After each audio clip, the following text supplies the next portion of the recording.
All right, welcome to the channel, and today we'll be talking about the NITSCH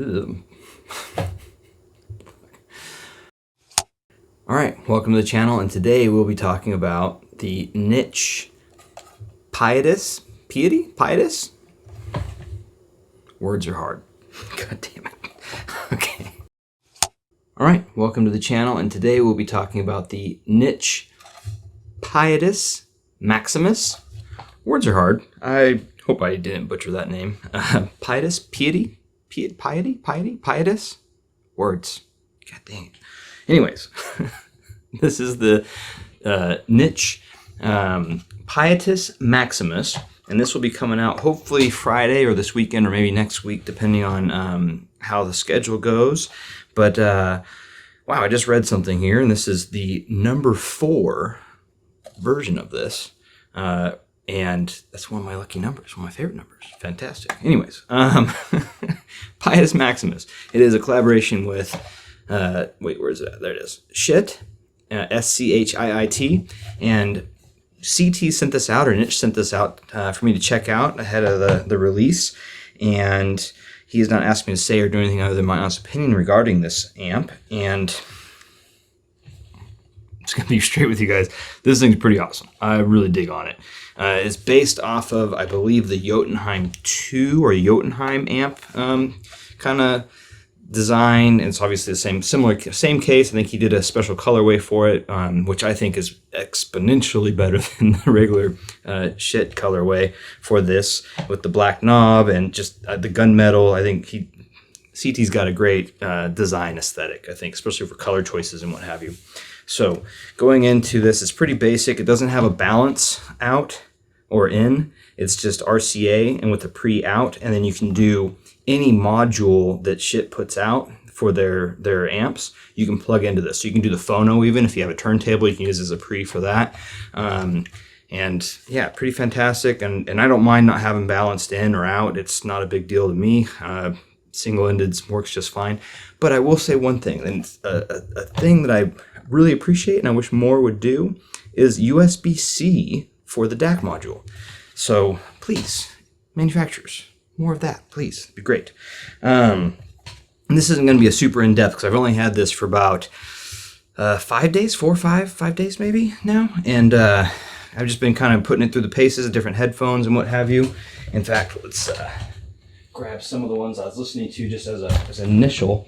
And one of the big surprises to me, and one of my favorite pairings, was the, well, it's super blown out because it's white, but it's the, let's see if I can pull it back and not get it so blown out. But this is a COS Porta Pro with the Yaxi white and white head pads. I think they're head pads, or like these little pads up top here. So I had to replace the pads up top and then did the Yaxi pads here. This is the Supreme collaboration that COS did, and then I put obviously the Yaxi pads. Blech, too many words. This is great with this. Like, holy bananas, warmth and slam, and just, it's stupid good. Anyone that says that COS doesn't, Porta Pros don't scale, yeah, it does. This is fantastic. In fact, so far it's been one of my favorite things with this. And yoink, don't make a mess. Okay, the other one I used is the HD800, which is my version, which has a bunch of ZMF stuff on it and some Dakoni pads, and I have some other mods. I have the SDR mod on it. This is the stock or original HD800 that I did a bunch of mods to. Long and short, this with this, lovely. Oh man, loved it. Fantastic pairing. Really brought some warmth to these while still maintaining that nice sparkle and stage and imaging, and just whew, lovely pairing. Whereas with the COS Porta Pros, the Maximus, basically same thing, just pumped out that slam, that warmth, and just, it was engaging. It was fun, and I really enjoyed it. And yeah, fantastic. I also rocked a bunch of my ZMFs, but mostly because I have my cable attached to them. I am jumping all over the place today. My Atrium closed with my lovely purple cable here, and I love it so much, from Viking Weave Cables.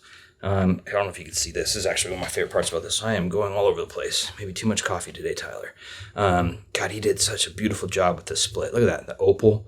So Viking weave cables. Links below. I've had that link for a long time, but he does stupid good work on his cables. So just lovely feel, look nice, feel nice, sound nice. Not that sound factors with cables for me. I just, it's a thing to say.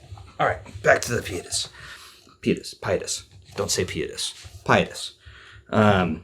Yeah, this thing's great. I really enjoyed it. So the DAC chip that's in here currently is the ESS Saver, I believe, with the Unison from Shet. But I also paired it. With the TT2, and you can get the Unison. I think it's R2R for this. And CT was telling me that if you do the R2R with this, it just becomes super gooey and like super leans into that smooth and warm and gooiness of like a tube amp. And I must say that the Pietus with the ESS, I'm not a big ESS fan if you guys recall, but it helps basically bring some sparkle to that warmth, especially with the headphones I've been using. And I really was digging on that. I actually liked that pairing. It kind of was nice balance to it.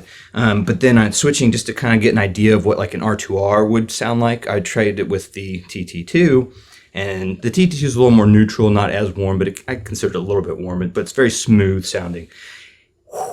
It was, yeah, that's a pairing as well. It's just great. I think that what CT has created with the Pietus is a lean towards the warmth and a lean towards the more like this holographic or euphonic sound.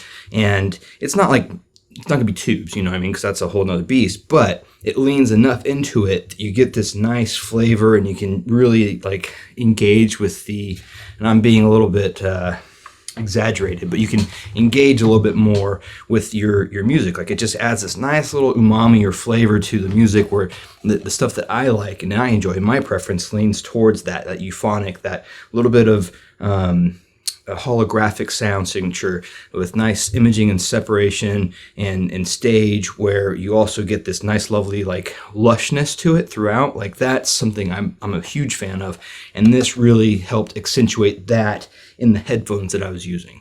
So yeah, fantastic amp here, and I'm really digging on it actually. And with that, I think what I can do is do a fuller video on it down the road, but I just wanted to get this out because I know that people will be seeing it, and I wanted to get them to understand my experience with it so far in the short amount of time I've had.